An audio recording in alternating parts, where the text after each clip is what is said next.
जय गुरुदेव। आज हम लोग साधन पाठ के 13, 14 और 15 सूत्रों को पढ़ेंगे।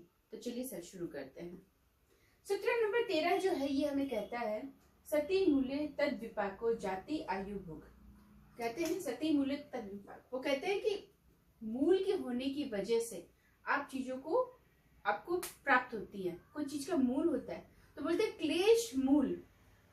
सती मूल्य मतलब क्लेश मूल की होने की वजह से कर्माशय मिले और उन कर्माशयों का कर्म फल मिला। तो कर्म फल के रूप में आपको क्या मिला? तो बोलते हैं जाति आयु और भोग।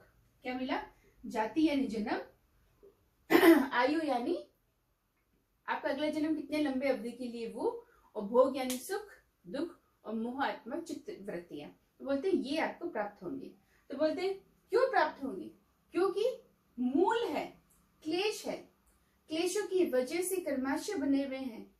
कर्म संस्कार से कर्माशय बने और उन कर्माशयों का जो फल है विपाक फल, वो फल जो मिलेंगे वो 3 रूप में मिलेंगे। जाति में यानी जन्म से, जन्म आयु और भोग। ठीक है, ये 3 चीजें आपको मूल क्लेश मूल के होने की वजह से मिलेंगे। अगले सूत्र में क्या कहते हैं समझते हैं। ते हलाद और परिताप।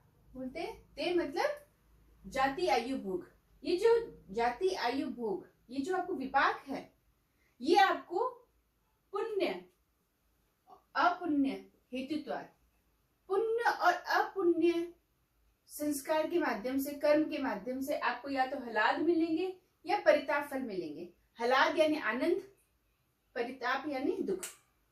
वो ये कहते हैं ये जो जाति मतलब ये जो जाति आयु भोग है, ये जो आपको अगले जन्म में मिलने वाले, जो जन्म मिलने वाला है, ये जो जन्म आयु की आपकी आयु कितनी होने वाली वो, और आपका भोग कैसा होगा वो, पुण्य और अपुण्य कर्म के माध्यम से आपको, अगर आपने पुण्य कर्म किए, पुण्य फल किए, पुण्य कर्म के तो पुण्य फल मिले, तो आपकी जो जाति आयु भोग है वो कैसा होगा?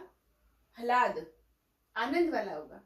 और अगर आपने पाप वाले कर्म किए, पाप कर्म कर्माशय आपके, पाप वाले संस्कार हैं आपके, तो आपकी जो जाति आयु भोग है वो कैसे होगी? परिताप, दुख वाली। बोलते हैं दुख वाली। ये आपको फल मिलेंगे 2 तरीके से, हलाद या परिताप। हलाद या परिताप फल हैं पुण्य अपुण्य किए हुए कर्म के वजह से। और विपाक क्या मिले आपको? जाति आयु भोग मिले। तो उसका आपको रूप क्या मिला? हलाद और परिताप रूप में। या तो आप आनंद रूप में जीवन जिएंगे अगला जन्म, कैसा जन्म है, किस घर में गए हैं, किस काल में गए हैं, किस देश में गए हैं, कितनी लंबी उम्र है, कितनी छोटी उम्र है, आप सुख में आपका जीवन है, चाहे सुख की वृत्तियां हैं या दुख की वृत्तियां हैं या मोह की वृत्तियां हैं, ये सब आपको किसके ऊपर डिपेंड करता है? पुण्य और अपुण्य आपके जो कर्माशय हैं, संस्कार है, उनके ऊपर डिपेंड करता है। अगला ही बोलते हैं परिणाम ताप संस्कार दुख गुण वृत्ति विरोधच दुखमेव सर्व विवेकिनः। बोलते हैं 3 प्रकार के दुख और होते हैं। ये तो आपने पढ़ ही लिया, पुण्य अपने कर्म संस्कार किए हमने। उसके अलावा ये बोलते हैं कि ये दुख और है आपके। देखो वो बोलते ये क्या है? तो बोलते परिणाम दुख। परिणाम दुख क्या होता है? तो बोलते परिणाम दुख ये होता है कि चेतन और अचेतन के माध्यम से, यानी संसार के माध्यम से, चेतन और अचेतन के माध्यम, साधनों के माध्यम से आपको सुख का अनुभव हुआ। सुख का अनुभव हुआ तो राग उत्पन्न हुआ, क्योंकि सुख से राग उत्पन्न होता है। तो राग उत्पन्न हुआ तो राग वाले कर्माशय बन गए। कैसे बने? राग वाले कर्माशय बन गए। राग वाले कर्माशय बने तो उस इंद्रियों की चंचलता की वजह से वो राग वाले कर्माशय बने रहे, यानी सुख का अनुभव वो करता रहे। इसके लिए उसके अंदर द्वेष उत्पन्न होता है कि उन चीजों के प्रति जो उस राग को खत्म करने की कोशिश कर रहा है, और मोह उत्पन्न होता है कि ये बना रहे, मेरा सुख बना रहे, ये सुख मेरा टूटे नहीं, खत्म ना हो। तो वो तो मोहजन्य कर्माशय उत्पन्न हुए, और वो सुख जो है उसको तोड़ने की या कोई भी ऐसा इंद्रिय की अवस्था होती है कि ये सुख जो है मेरा बना रहे, ऐसे साधन तैयार ना हो जाए, ऐसे साधनों को मिटाने की कोशिश करता है, तो उससे द्वेष उत्पन्न होता है। द्वेष वाले कर्माशय उत्पन्न होते हैं जिसके माध्यम से ये सुख हमारा खत्म ना हो जाए। तो ऐसे इंद्रियों की चंचलता चलती रहती है। तो बोलते हैं सुख रागात्मक, द्वेषात्मक और मोहात्मक, ये तीनों जो है कर्माशय आपके परिणाम में मिलते हैं। इससे क्या होता है? क्योंकि सुख है, सुख क्या है? तो बोलते हैं सुख आपको मिल रहा है तो इस सुख की लालसा बनी रहती है। अब ये सुख की लालसा कैसी है कि जिन विषयों से सुख मिला उस विषय की बार बार आवृत्ति बनी रहती है, और उस आवृत्ति की चाह की वजह से इंद्रियां क्या होती है, उस विषय के प्रति वितृष्णा नहीं ला पाती, उससे अलग नहीं हो पाती। तो बार बार उस सुख की चाह होती है, बार बार इंद्रिया उस सुख की चाह के लिए उस विषय से जोड़ने की कोशिश करती है। तो वो चाहकर हमको सुख लगता है, लेकिन है वो क्या, परिणाम दुख। क्या है वो, दुख ही है। वो क्या है, अंत में दुख ही है, परिणाम दुख। फिर बोलते हैं ताप दुख। ताप दुख क्या होता है, तो बोलते हैं जैसे चेतन और अचेतन साधन के माध्यम से आपको सुख का अनुभव हुआ, वैसे ही आपको दुख का अनुभव भी होगा। जब दुख का अनुभव होता है तो क्या होता है, आपको द्वेष नामक कर्म संस्कार जो होते हैं वो तैयार होते हैं। द्वेष नामक कर्माशय तैयार होते हैं तो द्वेष की स्थिति के अंदर जो इंसान होता है वो क्या करता है, वो ऐसे कार्य करता है कि उसको सुख मिले। और सुख करने के लिए वो ऐसे कार्य करता है कि वो या तो किसी व्यक्ति को अनुग्रहित करता है, यानी बड़ा ही उसका सुख देने का प्रयत्न करता है, या फिर उसको बड़ा ही पीड़ा देता है।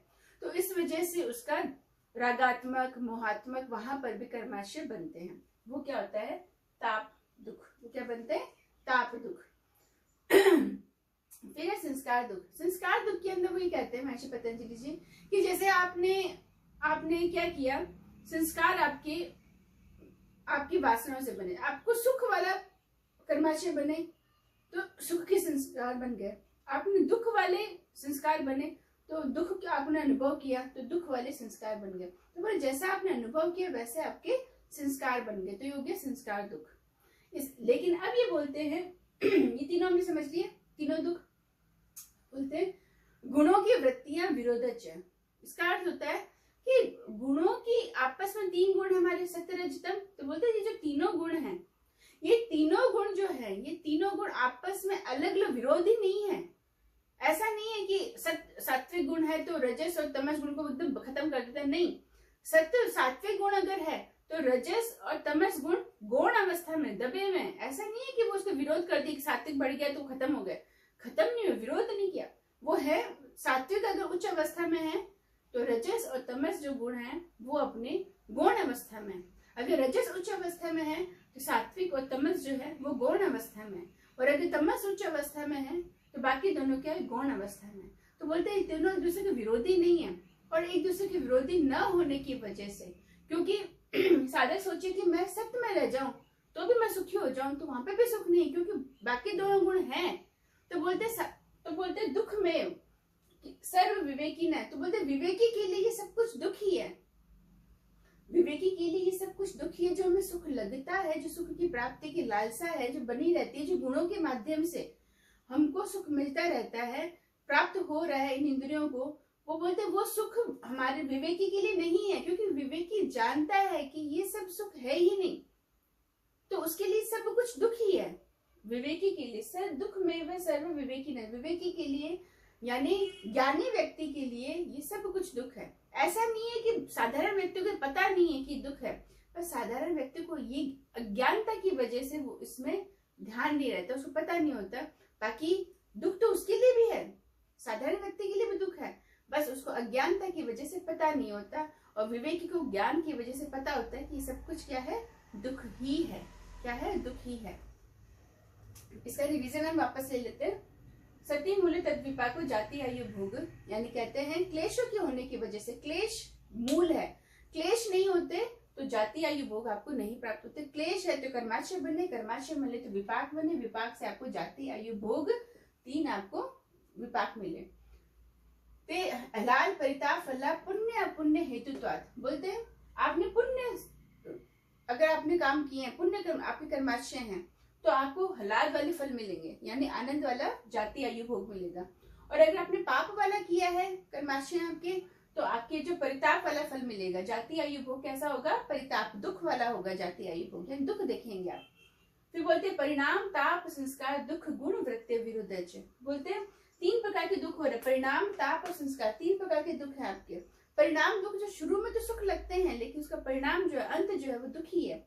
और जो ताप संस्कार है वो द्वेष की वजह से क्रिएट होते हैं, तो बोलते हैं द्वेष क्या है, वो दुख ही है।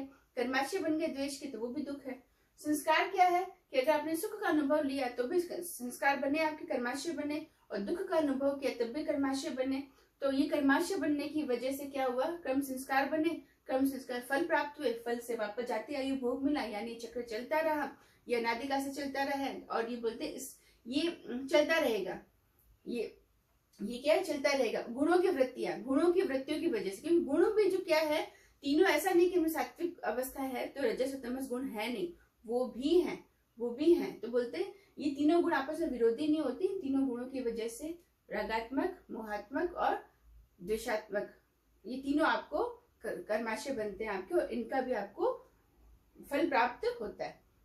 ये हमने पढ़ा। विवेकी के लिए सारा क्या है, दुख ही है विवेकी के लिए। अब बोलते हैं दुख क्या है, तो बोलते हैं दुख का कारण क्या है, हमने क्या पढ़ा, अविद्या। क्यों, विवेकी को पता है, ज्ञान है, बाकी लोगों के लिए अज्ञान है। अज्ञान क्या है, अविद्या क्या है, अज्ञान।